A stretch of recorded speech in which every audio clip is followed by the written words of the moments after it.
Hello viewers, আসসালামু আলাইকুম। আপনারা কেমন আছেন? আশা করি ভালোই আছেন।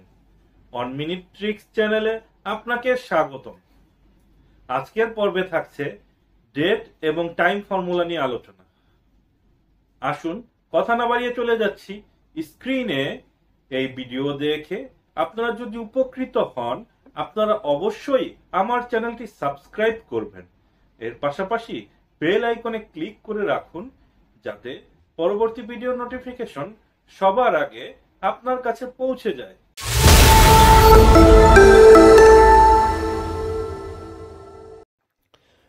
আজকে আমরা দেখব ডেট অ্যান্ড টাইম ফর্মুলা। এখানে আপনারা যতগুলো ফাংশন দেখতে পাচ্ছেন, প্রত্যেকটি আমরা এই ভিডিওতে কভার করার চেষ্টা করব। শুরুতে আমরা দেখব নাও ফাংশন। ইকুয়াল সাইন প্রেস করে NOW লিখে ট্যাব বাটন প্রেস করে ফাংশনটি অ্যাক্টিভেট করব। তারপর ব্র্যাকেট ক্লোজ করে এন্টার দেব। নাও ফাংশনের কাজ হচ্ছে ডেট এবং টাইম একসাথে শো করা। দেখুন এখানে ডেট এবং টাইম একসাথে দেখাচ্ছে। 22 এপ্রিল 2024, 5টা 53 বাজে। তো এখন আমরা টুডে ফাংশন এর কাজ দেখব। ইকুয়াল সাইন প্রেস করে টুডে লিখব, ট্যাব বাটন প্রেস করে ফাংশন অ্যাক্টিভেট করব, তারপর ব্র্যাকেট ক্লোজ করে এন্টার দেব। টুডে ফাংশনের কাজ হচ্ছে আজকের ডেট দেখাবে। এখানে 22 এপ্রিল 2024 দেখাবে। এরপর আমরা ইয়ার, মান্থ এবং ডে দেখব। কোনো পার্টিকুলার ডেট থেকে আমরা যদি ইয়ারটা কোনো কলামে আলাদা করে বসাতে চাই, আমরা ইয়ার ফাংশন ব্যবহার করতে পারি। তো ইকুয়াল সাইন প্রেস করে ইয়ার লিখে ট্যাব বাটন প্রেস করে ফাংশনটি অ্যাক্টিভেট করব। এখানে syntax serial number. Serial number আমরা ডেটটাকে সিলেক্ট করে দেব। ডেটটা সিলেক্ট করে আমরা এন্টার বাটনে প্রেস করব। এখানে ইয়ার দেখাবে 2024। এখন আমরা মান্থ, ইয়ারের মতো আমরা যদি কোনো মান্থকে পার্টিকুলার কলামে লিখতে চাই, আমরা ইকুয়াল সাইন প্রেস করে মান্থ ফাংশনটি অ্যাক্টিভেট করব। তারপর আমরা ডেটটা সিলেক্ট করব সিরিয়াল নাম্বার হিসাবে। তারপর ব্র্যাকেট ক্লোজ করে এন্টার বাটনে প্রেস করব। এখানে শুধুমাত্র মান্থের নাম্বারটা দেখাবে, অর্থাৎ 4 মাস এপ্রিল। তো সিমিলার ওয়েতে আমরা ডে ফাংশন লিখব। ইকুয়াল সাইন প্রেস করে ডে লিখব, ট্যাব বাটন প্রেস করে ফাংশনটি অ্যাক্টিভেট করব। এখানেও সিরিয়াল নাম্বার চাচ্ছে, আমরা ডেটটাকে সিলেক্ট করে এন্টার বাটনে প্রেস করব। আপনারা ইয়ার, মান্থ এবং ডেট এই তিনটি ফাংশনে লক্ষ্য করেছেন, প্রতিটার সিনট্যাক্স সিরিয়াল নাম্বার। এই সিরিয়াল নাম্বার কি বোঝাচ্ছে এক্সেলে, আসুন আমরা একটু বিস্তারিত জানার চেষ্টা করি। এখানে আমি যে কোনো একটা সেলে অন লিখলাম।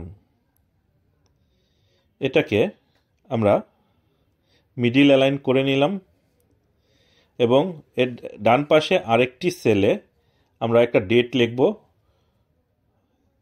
1/1/1900। তো এটা হচ্ছে 1 জানুয়ারি মাসের 1 তারিখ 1900 সাল। এখন এই নাম্বারের ওপর, এই 1 নাম্বারের ওপর আমি যদি ডেট ফরম্যাটিংটা সিলেক্ট করি, এটাও দেখাচ্ছে 1 জানুয়ারি 1900 সাল। এবং 5 লিখে এটার ওপর যদি আমি ফরম্যাট পেন্টার দিয়ে পেইন্ট করি, এটা 5 তারিখ দেখাচ্ছে 1900 সাল। তো এখানে দেখুন আমি আজকের ডেট লিখলাম। এটাকে যদি আমি নাম্বার ফরম্যাটিংয়ে নাম্বার লিখি, এখানে একটা নাম্বার দেখাচ্ছে 45,404। অর্থাৎ এক্সেলে 1 থেকে, অর্থাৎ 1/1/1900 সাল থেকে ডেট কাউন্ট করা শুরু হয়েছে। অর্থাৎ এরপর প্রত্যেকটা তারিখে একটা করে নাম্বার এর সাথে যুক্ত হয়েছে। এইভাবে আপনারা যতগুলো ডেট লিখবেন দেখাবে। কিন্তু এখন আমি যদি লিখি 1/01/1899, এটা কিন্তু টেক্সট ফরম্যাটে চলে গিয়েছে। এটা কিন্তু আর ডেট হিসাবে কাউন্ট হচ্ছে না। লক্ষ্য করুন আমি ইকুয়াল সাইন প্রেস করে এই দুটো ডেটের ডিফারেন্স বের করার চেষ্টা করলাম। এখানে ভ্যালু এরর দেখাচ্ছে, অর্থাৎ 1900 সালের পূর্বে যদি আপনি কোনো ডেট লিখতে চান তাহলে ডেট সেটা এক্সেল সেটা টেক্সট ফরম্যাট হিসাবে ধরবে, ডেট হিসাবে কাউন্ট করবে না। কিন্তু এরপর যদি আমি কোনো টেক্সটকে অর্থাৎ 1/1/1992 এই দুটো ডেটের ডিফারেন্স করার চেষ্টা করি, এখানে নাম্বার ফরম্যাটিং দিয়ে আমরা শর্ট ডেট যদি সিলেক্ট করি বা লং ডেট যেটাই সিলেক্ট করে না কেন এখানে কিন্তু সেই ডেটটা দেখাচ্ছে। অথবা ডিফারেন্স চাইলে আপনার ডে হিসাবে আপনি ডিফারেন্স দেখতে পাবেন 33,603, অর্থাৎ 1/1/1900 সাল থেকে এক্সেলের ডেটের কাজ শুরু হয়েছে। তো সিরিয়াল নাম্বার আপনারা জানতে পারলেন। এখন আরেকটি ফাংশন আছে date function. Equal sign press করে আমরা ডেট ফাংশনটি অ্যাক্টিভেট করব।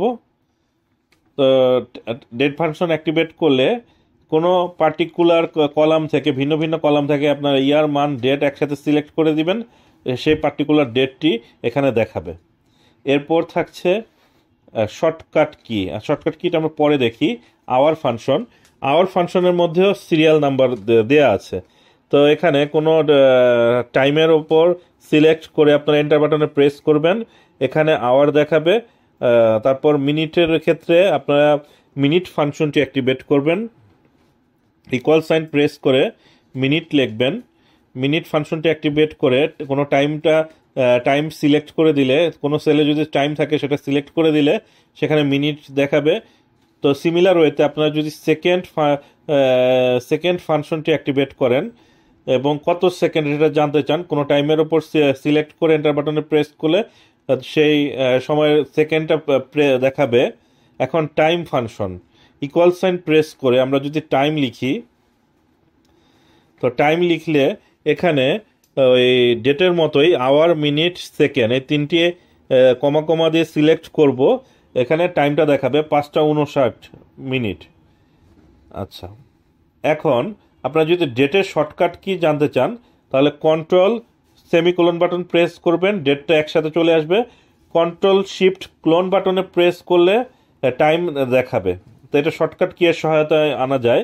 এছাড়া আমরা এখন দেখব অ্যাপস ফাংশনের কাজ হচ্ছে নেগেটিভ নাম্বারকে পজিটিভে কনভার্ট করা। এখানে আমরা ইকুয়াল সাইন প্রেস করে এবিএস লিখব, এবিএস লিখে এখানে নাম্বারটি সিলেক্ট করে এন্টার বাটনে প্রেস করব, অর্থাৎ যতগুলো নেগেটিভ নাম্বার থাকবে সবগুলো পজিটিভে কনভার্ট করে নিবে এবিএস ফাংশন। তো আজকের ভিডিও এই পর্যন্তই। আসসালামু আলাইকুম, আল্লাহ হাফেজ।